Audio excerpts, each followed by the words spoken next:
প্ৰিয় বন্ধু বান্ধৱীসকল Joyjyoti YouTube channel bumper জিকে অসমীয়া ৱৰ্ল্ডলৈ আপোনাক আদৰণি জনালোঁ। প্ৰশ্ন সংখ্যা 1 হঠাৎ হৃদযন্ত্ৰৰ মৃত্যুৰ পৰা ৰক্ষা পাবলৈ উত্তম উপায় কি?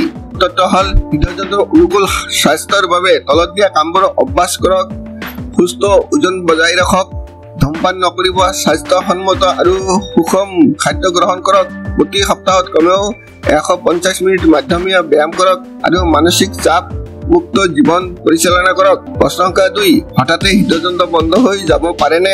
শুদ্ধ উত্তৰটো হ'ল হাৰ্ট এটেকৰ পিছত বা সুস্থ হোৱাৰ সময়ত হঠাতে হৃদযন্ত্ৰ বন্ধ হৈ যাব পাৰে। হাৰ্ট এটেকে হঠাতে হৃদযন্ত্ৰ বন্ধ হোৱাৰ সম্ভাৱনা বৃদ্ধি কৰে।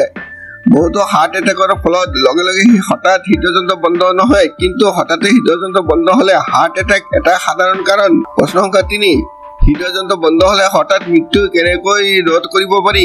কৰি চেনেলটো ছাবস্ক্ৰাইব কৰি বেল আইকনটো অন কৰি ৰাখিব যাতে মোৰ নতুন নতুন ভিডিঅ'বোৰ তৎক্ষণাত পাব পাৰে। ভিডিঅ'টো লাইক আৰু শ্বেয়াৰ কৰিবলৈ নাপাহৰিব। শুদ্ধ উত্তৰটো হ'ল CPR বা অট'মেটেড এক্সটাৰ্নেল ডিফিব্ৰিলেটৰ কম্পিউটাৰ মেচিনৰ এই দুটা উপায় 2-3 মিনিটৰ ভিতৰত ব্যৱহাৰ কৰিলে মগজুৰ তেজৰ সতত বাধা আহিব নোৱাৰে বা হঠাৎ মৃত্যুৰ পৰা হাত সাৰিব পাৰি।